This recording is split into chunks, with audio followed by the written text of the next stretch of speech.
तो अपना टॉपिक है सॉलिड एंगल, है ना। सबसे पहले बात करते हैं, अपन ने एंगल पढ़ा, एंगल की यूनिट रेडियन पढ़ी, तो आज का टॉपिक सॉलिड एंगल है। सॉलिड एंगल ये 3D स्ट्रक्चर में काम आता है, तो बहुत बार इसको 3D एंगल भी हम बोलते हैं। सॉलिड एंगल जो है उसकी यूनिट होती है स्टेरेडियन। क्या होती है? Steradian, STERADIEN। तो इसकी यूनिट हम बात करें तो यूनिट जो होगी वो होगी इसकी स्टेरेडियन, ठीक है। This is the unit of solid angle. अब सॉलिड एंगल बनता कैसे है, सॉलिड एंगल का फॉर्मूला क्या होता है? तो solid angle is denoted by this symbol is like ओम या ओमेगा, ठीक है, इससे डिनोट करेंगे। और सॉलिड एंगल होता है एरिया अपॉन रेडियस का स्क्वायर, ठीक है। एंगल क्या होता था? एंगल होता था आर्क अपॉन रेडियस। ध्यान दो, इसी से रिलेट कर लो भाई। ये प्लेन एंगल था, है ना। ये कौन सा एंगल था? Plane angle. प्लेन एंगल होता था आर्क अपॉन रेडियस। और व्हाट इज ये omega? It is known as solid angle. Solid angle क्या होता है? एरिया अपॉन रेडियस का स्क्वायर। और एंगल क्या होता है? Arc upon radius. तो इसी से याद रह जाएगा, आर्क की जगह तो एरिया आ जाएगा और आर की जगह आर स्क्वायर आ जाएगा। तो ये फॉर्मूला हो गया सॉलिड एंगल का। अब सॉलिड एंगल बनता कैसे, उसको बात करते हैं अपन, इसको कैलकुलेट कैसे करेंगे, ठीक है। जैसे आप एक ऑब्जर्वर हैं, ठीक है, यहां अर्थ पे खड़े हैं और आप, ये मून है। कौन है? मून, ठीक है। ये इस तरीके, दिस इज द मून। आप यहां से मून को देख रहे हैं, तो मून को देखेंगे तो भैया मून ऐसे दिखेगा आपको, ठीक है, ऐसा होगा। मून ऐसी शेप है। अब यहां से क्या होगा, थोड़ा ध्यान दें, मून की एक लेयर ऐसे होगी, यहाँ पे ये वाली लाइन से भी कुछ आएगी, ठीक है, ध्यान देते जाना। क्लियर? इस वाले से भी कुछ लाइंस निकलेंगी, कैसे? ऐसे ये एक लाइन इधर से आएगी, ये एक लाइन इधर से, ठीक है, एक लाइन इधर से। क्लियर? एक कॉनिकल शेप बन गया। ये जो मून है ये आपके यहाँ पे एक इस तरीके का एंगल बना रहा है, और ये जो एंगल है ना, इसी को बोल दिया ओमेगा। बात समझ में आई? This angle is known as solid angle. ये इस तरीके का एंगल यहाँ पे बन गया। कौन की शेप में, कौन को देखो, कौन खाते हैं ना सब लोग, कौन के इस पॉइंट पे एक ऐसा यूं एंगल क्रिएट हो गया। इस एंगल को हमने क्या बोल दिया? Solid angle. अब सॉलिड एंगल क्या होता है? Area upon are square. तो सॉलिड एंगल निकालना सिखाता हूं। Omega is equal to area upon radius का स्क्वायर। एरिया ये रहा, ये एरिया है।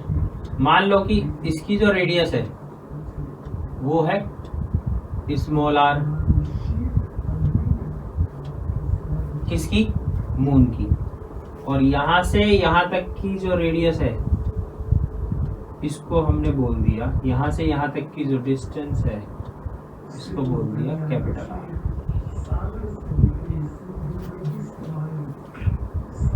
ठीक है। एरिया कितना है इसका? Pi are square. यहां से यहां तक की डिस्टेंस कितनी?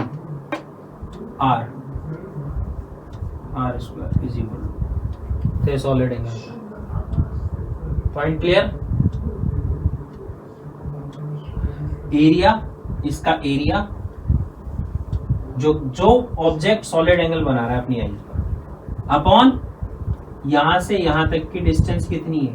ये डिस्टेंस आर है, तो इसका स्क्वायर करके इसे डिवाइड कर दो, सॉलिड एंगल आ जाएगा। जैसे इसका एक एग्जांपल और बता दो, स्फीयर, ठीक है, स्फीयर आता है बनाना सबको। स्फीयर का सॉलिड एंगल कैसे निकलेगा? ठीक है। स्फीयर 3D स्ट्रक्चर है। स्फीयर का एग्जांपल बॉल है ना, एक होता है स्फीयर, एक होता है सर्कल। सर्कल 2D होता है, केवल ऐसे सर्कमफेरेंस होगी सर्कल, है ना। स्फीयर बॉल होगा।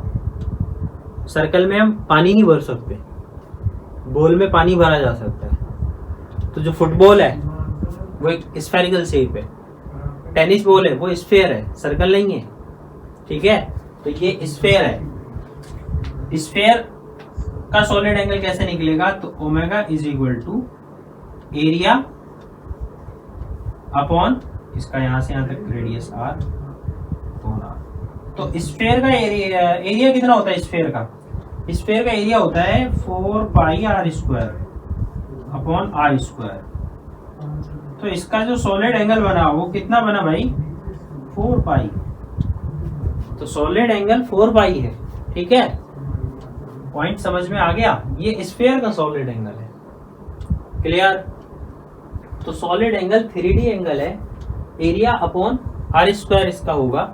अब सॉलिड एंगल बनेगा कैसे, जैसे मून है तो मून के लिए बात कर, मैंने एग्जांपल बताया था, ये मून है, इस मून से हम यहाँ पे देख रहे हैं, तो ये जो एंगल बनेगा ये सॉलिड एंगल होगा।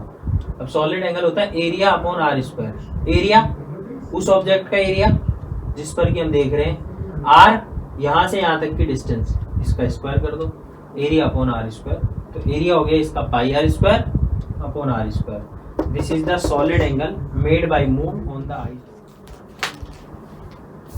बच्चों वन मोर थिंग, यहाँ पे एक पॉइंट और बताना चाहूंगा मैं, relation between solid angle and plane angle. तो सॉलिड एंगल को हम डिनोट कर रहे हैं ओमेगा फंक्शन से, और प्लेन एंगल को हम डिनोट कर रहे हैं थीटा से। तो इनमें क्या रिलेशन है इसको देखेंगे अपन, ठीक है। तो यहाँ पे रिलेशन है, relation between solid angle and plane angle. इनके बीच में क्या रिलेशन है? Solid angle, this is known as solid angle and this is known as plane angle, ठीक है। इनके बीच में क्या रिलेशन है? तो इसका सिंपल रिलेशन होता है omega is equal to 2 pi 1 minus cos theta, ठीक है। Omega is equal to 2 pi 1 minus cos theta. अब ये 2 pi 1 minus cos theta, what is theta? This is the plane angle and what is omega? This is the solid angle. इसका एक example बता देता हूं मैं, बिना एग्जांपल की ये रिलेशनशिप आपके लिए वर्थलेस। ये एक स्फीयर है ना। स्फीयर जो है, स्फीयर क्या होता है? स्फीयर 3D होता है ना। तो जो स्फीयर है ना उसको ऐसे बना लेते हैं, ठीक है बच्चों। ये अपना स्फीयर है। स्फीयर में जो ये वाली लाइन है यहां से यहां तक, ये टोटल एंगल कितना होता है? ये होता है 180 डिग्री का। तो थीटा कितना है? 180। तो यहाँ पे ओमेगा कैलकुलेट कर सकते हैं। तो ओमेगा क्या होगा? Solid angle omega is equal to 2 pi 1 minus cos theta, ठीक है। यहाँ थीटा की वैल्यू आप प्लेस कर दो 180, यहाँ पे रख दो, तो बनेगा omega is equal to 2 pi 1 minus cos 180। और कॉस 180 का वैल्यू होता है -1, तो ये बनेगा 2 पाई 1 कॉस 180 होता है -1, माइनस और माइनस प्लस, तो ओमेगा कितना आ जाएगा भैया? यहाँ से ओमेगा आ जाएगा 4 पाई, है ना। इसको सॉल्व कर लो, ओमेगा की वैल्यू। अब पॉइंट समझ में आया कि जब हम एंगल रख रहे हैं तो ये वाला एंगल लेंगे फिर पूरा 180 डिग्री, यानी स्फीयर के लिए जो प्लेन एंगल होगा मैक्सिमम वो 180 डिग्री होगा। क्लियर है? नेक्स्ट यहाँ पे हम डायरेक्ट भी निकाल सकते हैं। तो इसका सेकंड मेथड क्या है? सेकंड मेथड सिंपल है भैया। ओमेगा क्या होता है? Area upon are square. Area कितना होता है? स्फीयर का total area 4 pi are square upon are square. तो ओमेगा यहां से भी कितना आएगा? 4 पाई।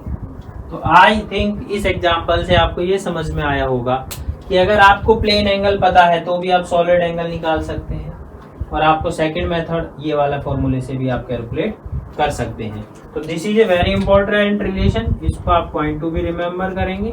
इसका भी हालांकि डेरिवेशन होता है, कैसे कैलकुलेट करते हैं, पर वो आपका यूजफुल नहीं है, इसलिए उसको मैं डिस्कस नहीं करूँगा। तो this is a relation between solid angle and plane angle. Thank you.